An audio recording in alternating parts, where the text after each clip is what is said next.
नमस्कार दोस्तों, स्वागत है आपका हमारे वीडियो में। हमारी आज की कहानी है नौकरानी ने की 3 शादियां का पार्ट 2। दोस्तों, पिछले वाले एपिसोड में आपने देखा कि मेरी नौकरानी के पति की मौत हो जाती है, जिसके बाद वह कुछ दिनों तक मेरे यहाँ काम करने नहीं आती है। अपने नौकर से पता करवाने के बाद मुझे उसके पति के बारे में पता चलता है। अब आगे। लगभग 20 दिन बाद सुमित्रा काम पर आई। जब सुमित्रा काम पर आई तो मैं उसे देखकर हैरान हो गई थी। वह सज संवर कर आई हुई थी। मैंने उसकी तरफ हैरानी से देखा।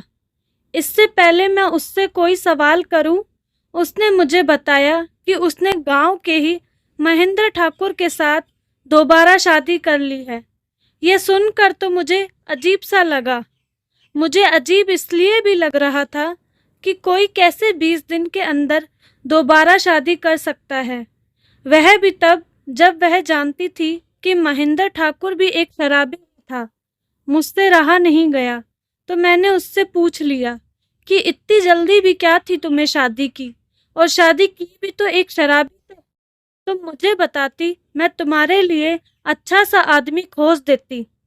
इस बात पर सुमित्रा ने मुझे सफाई देते हुए कहा, मेम साहब, मोहल्ले के सब बदमाशों से बचने के लिए किसी एक का हाथ थामना अच्छा है। और आप क्या जानो, एक औरत का अकेले रहना कितना मुश्किल होता है। बिना आदमी के बस्ती के मनचले दारू पीकर मेरा दरवाजा पीटते थे, रात को सोने नहीं देते थे, और महेंद्र कुमार ने तो मेरी हर वक्त मदद की है। अब मुझे सुमित्रा से इस बारे में बात न करने में ही समझदारी लगी। सुमित्रा की शादी को आधा साल हो गया, पर कहीं न कहीं मुझे महेंद्र ठाकुर पर अब भी शक होने लगा था कि वह सुमित्रा के लिए एक अच्छा पति साबित नहीं होगा। थोड़े ही दिन बीते थे कि सुमित्रा के पति ने किसी दूसरी औरत के साथ मिलकर गांव छोड़ दिया। उसने सुमित्रा के होते हुए भी महेंद्र ठाकुर किसी और औरत के साथ भी रिश्ते में था। इस बात ने उसके दिल पर बहुत गहरा घाव दे दिया था।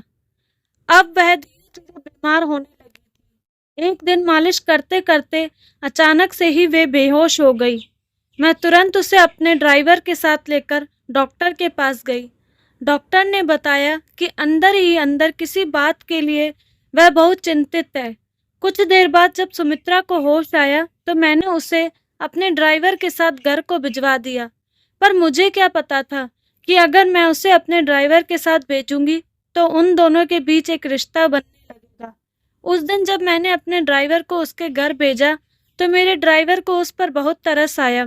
मैं रोज उससे मिलने जाता था जब तक कि सुमित्रा पूरी तरह से ठीक नहीं हो जाती।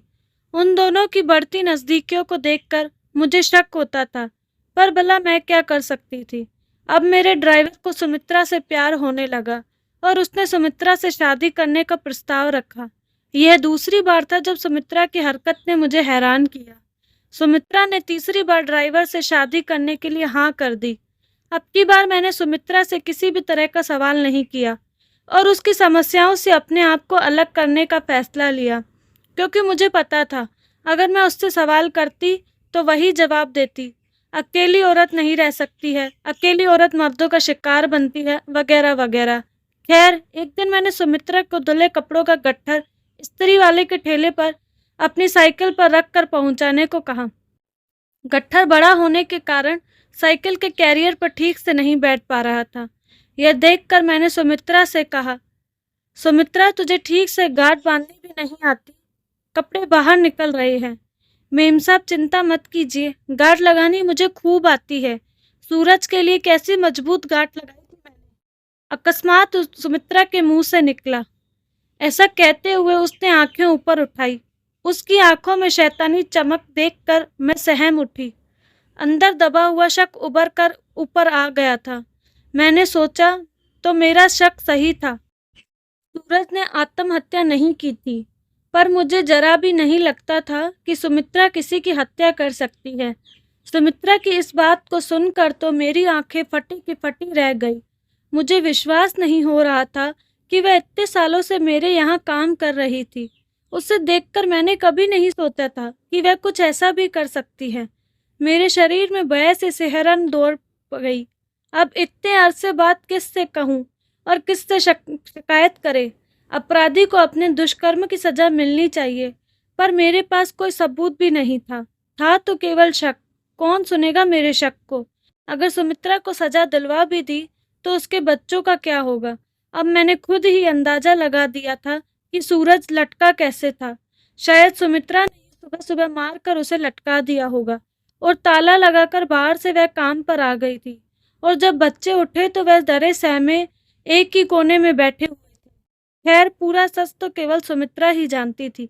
सोचते सोचते मेरे हाथ पांव फूल रहे थे। जाने अनजाने में ही सही, पर सुमित्रा से अपराध हुआ था। मैं जानती थी कि सुमित्रा का पति उसे बहुत परेशान करता था। ना चाहते हुए भी मुझे सुमित्रा को उसके बच्चों के खातिर छोड़ना पड़ा। दोस्तों, कैसी लगी आपको कहानी? सुमित्रा ने जो सूरज के साथ किया, क्या वह सही है?